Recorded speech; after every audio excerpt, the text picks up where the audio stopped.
The pads are on, which means football has officially started for your Cincinnati Bengals.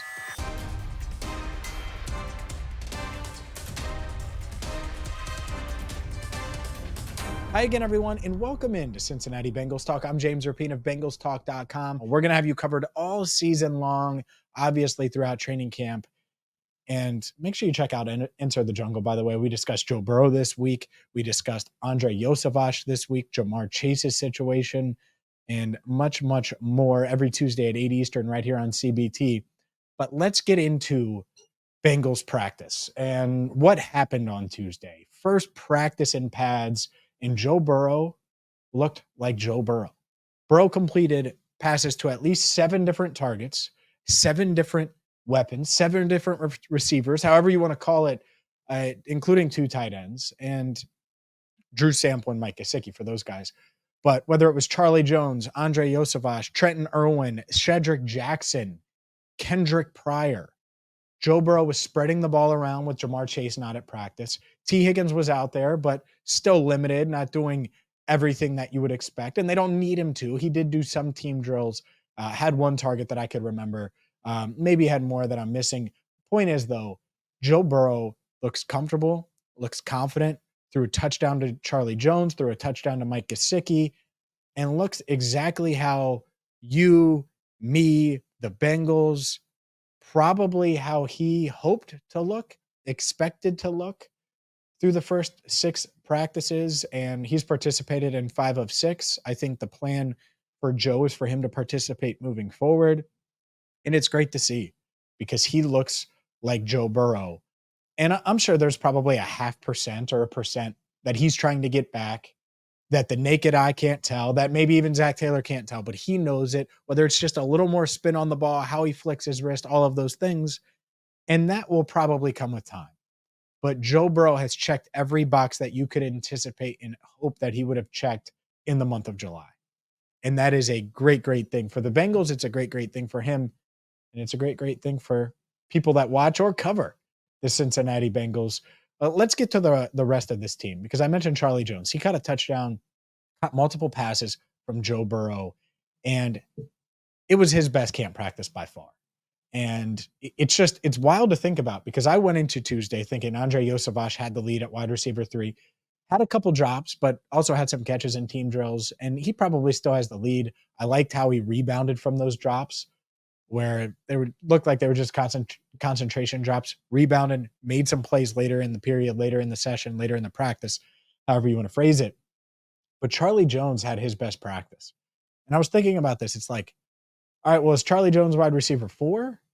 Is he wide receiver 3? Is he going to make a push for that? Is he wide receiver 5 or 6? Because you have Jamar Chase and T. Higgins. Then you have Andrei Iosivas, Charlie Jones, Jermaine Burton, and Trenton Irwin. We know Burrow trusts Irwin, who he also completed a pass to. I don't know if I mentioned him yet. So maybe 8 receivers, 8 targets. But also has built up some of a chemistry with other guys, with these other guys that, to me are all in the mix. Now, Jermaine Burton isn't working with the first team much, but he did catch a touchdown from Logan Woodside on Tuesday, continues to work through things and develop. And I think he will be on the field at times this year. Okay. Well, Charlie Jones certainly going to be on the field. Trenton Irwin going to be on the field. Andrei Iosivas is going to be on the field. So the wide receivers are making plays. They have been pretty consistent with that. And I do think that Charlie Jones and Andrei Iosivas, the 2 guys going into year 2, have made a leap and have done what the team hoped they would do from a strength standpoint, a size standpoint, a learning the game and scheme and offense standpoint. And both guys could certainly make an impact this season. Other notes, and this is a big note. Amarius Mims, come on down. I wondered how he would look in full pads and not look, but also play. Amarius Mims was awesome on Tuesday. He was really, really tough for Myles Murphy to deal with. Now, Mims didn't have to deal with Trey Hendrickson. He wasn't facing Sam Hubbard. Both remain out, and neither one dealing with a serious injury. I saw Sam is going to be fine. I saw Sam a couple times at the facility yesterday. He was also on the rehab field. I think both guys are going to be just fine. But Myles Murphy is a first-round pick. And Amarius Mims fared well against him. Now, Murphy has certainly flashed at times in camp, has had some good plays, of course. But Mims, man, the ceiling just feels so high. But what I'm impressed with over the first week of training camp is how consistent he's been. He's been pretty darn consistent. Looks comfortable pass blocking. Looks comfortable moving his feet, sliding his feet in pass protection. What you would hope, because he did that, not a ton at Georgia just because of his lack of experience, but when he was out there, he did that at Georgia and he did that at a high level.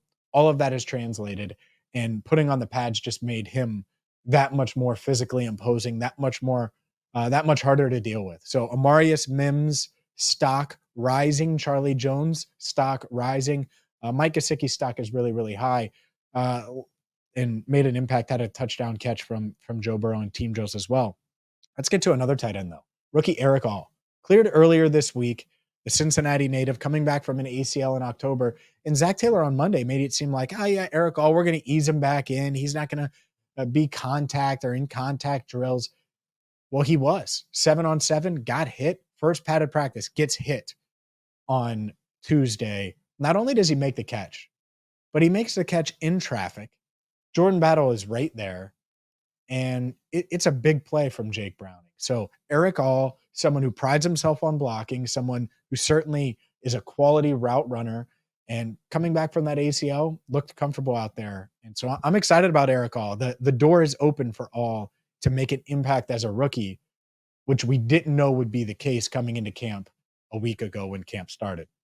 Big, big win. Let's get to the defense here, where Cam Taylor-Britt was back. Good. The cornerback room in general, I think Dax Hill and DJ Turner are still neck and neck. DJ has had some really good pass breakups, has given up some plays. Dax has given up some plays, also had some good pass breakups during the first week of camp, including one on Andrei Iosivas in the end zone on Tuesday. And he looks comfortable. I think he's still figuring out life in the NFL as a corner. And that's why I gave the edge to DJ coming into training camp, because I thought DJ, 1 year under his belt as an NFL corner, Dax Hill never really repped there, certainly never prepared to play corner full time until this year. But Dax looks pretty darn good and certainly looks like an NFL corner. I still give the edge to DJ right now. It might be 51-49, something like that. That position battle still very much up in the air from a starting job standpoint alongside Cam Taylor-Britt, who was coming back from tonsillitis. We haven't talked much about that, but it was his first practice back. Some ups, some downs. Lost a one-on-one matchup with T. Higgins where he grabbed T's face mask. T was able to fight through it and make the play in one-on-one drills. Still, though, great to see Cam Taylor-Britt back on the field. And then one other quick note. The Bengals have 3 punters, and whether it's Robbins, McNamara, or Ray Cow, it's interesting that they have 3 punters on the roster. Robbins we saw early in camp, and then really the past couple of days, it's been all of McNamara and Ray Cow. And I wonder if those 2 guys are competing, and then they'll make a decision on how to go with the preseason snaps and go from there. But they're trying to solve this punter issue. Darren Simmons certainly looking for that. So we will see how it plays out. All 3 guys, though, have had some pretty booming punts at times.